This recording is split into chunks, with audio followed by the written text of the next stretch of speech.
준비됐나요? 예, 다시 한번 들어보겠습니다.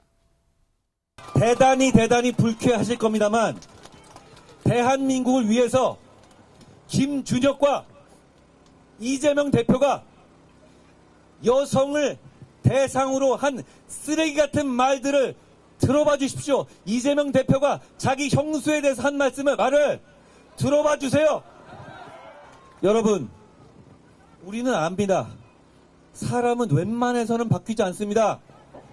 김준혁과 이재명의 쓰레기 같은 말들, 그게 바로 그 사람들이 권력을 잡았을 때 여러분을 위해 군림하면서 머릿속에 넣고 정치로 구현할 철학인 겁니다.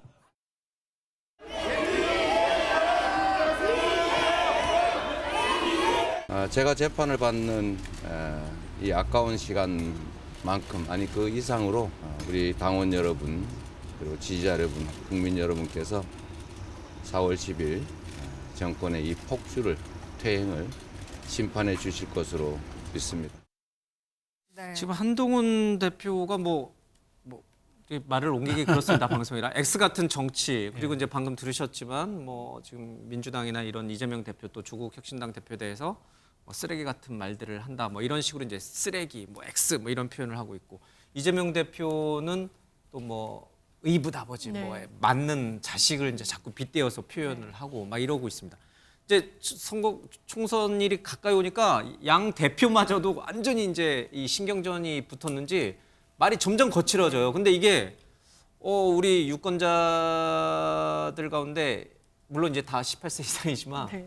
아니 이게 교육용으로도 안 좋아요. 왜 이렇게 말을 자꾸 거칠게 하는 겁니까? 이게 표에 도움이 되리라 보십니까? 아니 저는 여야 대표의 그 결이 좀 다르다는 생각이 드는데요. 예. 사실 한동훈 비대위원장은 굉장히 좀 품격 있게 이야기한다라는 평가를 많이 받았었죠. 스마트하고 예. 여의도 문법을 본인이 거절한다라고도 이야기를 했고요. 그런데 지금 방송에서도 언급할 수 없을 정도로 상당히 비속어를 이야기를 한 겁니다. 대중연설을 하면서요. 적절하지 않죠. 왜 이런 것을 무리수를 둘까? 좀 조급한 겁니다. 다급하고요. 본인의 그러면서 평소에 평가받았던 장점까지도 다 잃어간다는 생각이 들어요. 왜냐하면 지금 다급하니까요. 예전에 본인이 했던 이야기가 있습니다. 총선이 끝나면 내 인생이 꼬일 것 같다. 그러다가 국면이 전환되고 국민의힘의 지지율이 반등하면서 이건 과거형이겠구나 했지만 이게 다시금 현재로 소환되고 있는 상황인 거죠. 한동훈 비대위원장이 정치적을 잘 못 보여주고 있으니까요.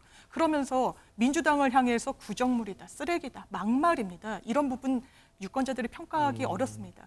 누군가 이 한동훈 비대위원장의 대중연설을 한 언론에서 분석했습니다. 제일 많이 하는 말이 민주당입니다. 그 다음이 이재명입니다. 이게 총선의 시대 정신입니까? 집권 여당의 대표가 유권자들에게 호소하는 데 있어서 던질 화두입니까? 운동권 청산이요? 종북 몰이를 하는 게요? 그렇지 않습니다. 민생이 어렵거든요. 경제가 파탄이라는 이야기가 나오고 있습니다. 할 수 있는 게 얼마나 많습니까? 가동할 수 있는 재원, 자력 이런 부분과 관련해서 그냥 손앞에서 놓치면서 메시지 관리가 전혀 안 된다. 저는 총선에서 이런 메시지 전략으로 지금 민주당 심판이 유권자들이 원하는 겁니까? 그렇지 않습니다. 근데 이재명 대표에 대해서는 그렇다면요. 지금 한동훈 대표에 대해서는 그렇게 계모나 평가하셨고. 의붓아버지, 왜냐하면 한부모 가정 내지는 재혼 가정이 있습니다. 그리고 그런 가정에 상처를 줄 수 있는 말이라고 생각합니다. 부적절했다라고 생각하고 본인이 그 발언에 관련해서는 그래서 유감 표명하고 사과한 것으로 알고 있습니다. 나아간 김에 이 중국 셰셰 발언도 좀 부적절했다고 보세요, 우리 장부 대표님. 저는 이 부분과 관련해서는 대한민국의 외교 전략에 대해서 야당 대표가 이야기할 수 있는 부분이었다고 생각합니다. 왜냐하면요. 지금 현상 변경이 힘에 의해서는 이루어져서는 안 된다라고 물론 대한민국 대통령 이야기할 수 있죠. 그렇지만 우리나라의 지정학적 위치 그리고 중국과 대만 모두 우리나라로서는 굉장히 중요합니다. 경제와 관련해서 대만은 반도체와 관련해서 중요하죠. 그런데 명징한 메시지를 왜 굳이 선명하게 내는지에 대한 물음이 있는 겁니다. 왜냐하면 그게 국익에 도움이 되지 않았으니까요. 결과적으로 그 맥락의 발언이라고 생각합니다. 송영문 둘 다 대표님. 비판을 하신 거예요. 예. 두 분 다 이제 자당 대표까지도. 예. 여야 지도부의 말들이 이렇게 발언 수위가 높아지고 있는 부분, 그만큼 절박하다라는 뜻에서 나오는 건지 이게 지지층 결집에 좀 효과가 있는 건지 어떻게 보십니까? 한동훈 비대위원장이 지금 이제 본선거 기간에 들어왔고 예. 또 굉장히 절실함이 있기 때문에 그 언어의 톤이 높아지고 있는 거라고 생각합니다. 그런데 절실하다고 그런데 이런 표현을 씁니다. 그런데 예. 저는 그 양 대표라고 이렇게 묶는 것에는 매우 동의하기 어려워요. 왜냐하면 이재명 대표는요, 지금 이번 총선에 들어와서 한 것만 봐도 너무너무 그 막말이나 실언이 많아요. 자, 우리 유권자들을 두고 사실은 상대 당을 찍는 국민들도 존중해야 되는데 이찍이라고 하는 멸칭을 공개적으로 예. 사용했습니다. 그 이찍 아니겠지. 그다음에 뭐 2번 찍든가 집에서 쉬시라. 그다음에 뭐 중국에도 쉐쉐하고 대만에도 쉐쉐하면 되지 이렇게 하면서 구려개교를 합리화한다든가. 그다음에 경기 북도로 분도가 되면 강원 서도로 전락을 해요. 강원도는 뭡니까? 그것도 있죠. 그다음에 무식한 사람들아라고 대통령과 정부를 그렇게 비하를 하기도 하고, 그다음에 그 배현진 의원 테러 사건 얼마나 불행한 사건입니까? 다시는 일어나서는 안 되는 사건인데 그 사건을 그냥 돌멩이로 맞은 사건이라고 이렇게 축소를 해요. 그리고 그 경찰이 증거 수집을 무슨 난리뽕짝을 했다고 하는데, 아니 철저하게 수사해야지 그걸 어떻게 난리뽕짝 이런 말을 씁니까? 또 조금 전에도 말씀하셨지만은 그 전국의 재혼 가정이 얼마나 많은데 사랑이 없는 의붓아버지 계모 같다 뭐 이런 표현을 써요. 그러면 벌써 이것들만 다 리스팅 해봐도 얼마입니까? 그런데 한동훈 위원장의 아주 작은 그런 그 실수들은 한두 가지를 동급에 놓고 보도하는 것은 저는 맞지 않다는 생각이 들어요. 지금 거친 말에 절대 수치를 비교해 보면 이재명 대표가 훨씬 많다 이 뜻이에요? 아니면 압도적이죠. 수위도 압도적이고 횟수도 압도적이죠. 그러니까 비교 두 분을 동년에 같이 놓고 그렇습니다. 동년에 놓고 평가하는 건 저는 좀 맞지 않다고 봅니다. 갑자기 최수영 의원의 생각이 궁금해집니다. 네, 아니 저도 동의합니다. 왜냐하면 그래요. 그러니까 열광이 있는 곳엔 과열이 있어요. 그러니까 우리가 훌리건이라는 것도 이제 축구 경기가 뜨겁다 보니까 이렇게 팬덤이 지나쳐서 나온 게 훌리건인데 예. 그게 현장에선 그런 게 있을 수 있어요. 그러니까 현장 리스크예요. 그런데 저는 뭐 이른바 견짜 발언이라든가 뭐 이런 부분 쓰레기 같은 발언들은 저는 이제 그런 열광에서 어떤 과열로 생각하는데 저는 이재명 대표한테 꼭 지적해 드리고 싶은 건 하나. 머릿속에 차별의 언어가 인식이 박혀 있어요. 그러니까 무언가 정상과 비정상을 구분하는 게 이분법이 너무 머릿속에 박혀 있어서 이분은 어떤 사안이니까 제가 이분에게 이 대표는 늘 이게 위험이 상존하고 있는 게 어떤 사안과 어떤 일이 벌어지면 거기에 또 다른 차별 언어가 또 나올 겁니다. 그래서 위험한 거고 제가 최씨 발언은 제가 한마디만 말씀드리면 전 그거예요. 지도자잖아요, 이분도. 대통령이 될지도 모르는 분이잖아요. 예. 외교가 전략적 명확성도 있고 전략적 모호성도 있을 수 있어요. 그건 국정과제로 채택하고 하면 될 일이에요. 근데 그걸 가지고 뭉뚱그려서 쉐쉐라는 발언한 거 저는 왜 이게 위중하냐면 이게 안보에 관련된 문제잖아요. 어떤 정치 지도자든 안보는요. 역대 어느 국가든 안보는 목숨줄이고 경제는 밥줄이에요. 이 두 줄을 항상 챙기는 게 지도자입니다. 근데 이분은 그렇지가 못하다는 거 꼭 지적드리고 싶은 말입니다. 예, 차재원 교수님. 예, 뭐 저는 뭐 양 대표의 지금 말이 강해지고 있는 것은 두 사람 모두 다 지금 초조하기 때문에 그런 겁니다.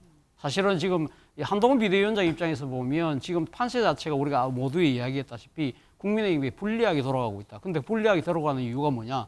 윤석열 정권에 대한 심판이다. 그렇다면 이 심판의 구도를 그러니까 2조 심판으로 간다. 그러니까 이재명과 조국의 심판으로 돌리기 위해서 네. 그렇다고 한다면 이재명, 조국 이 양당 대표의 잘못한 점들을 좀 더 적나라하게 전달해야 되겠다는 생각. 그렇게 이런 말을 생각들이 거칠게 하면 후에 도움이 되나요? 근데 이제 그러니까 초조하니까 그런 이야기들이 나오는 거죠. 예. 사실은 좀 여유가 있으면 나 말도 막 가려하고 할 건데 예. 지금 본인이 가서 지금 막 한시가 급하잖아요. 네. 그러니까 말이 강해질 수밖에 없는 그런 측면이 있기 때문에. 근데 문제는 집권 여당의 대표잖아요. 그렇다고 한다면 집권 여당이 이렇게 지금 몰리고 있는 이유는 뭐다? 지난 2년 동안에 국정이 잘못했다고 한다면 이런 비판도 필요하지만 또 하나 부분은 뭐냐? 우리가 좀 더 잘하겠다.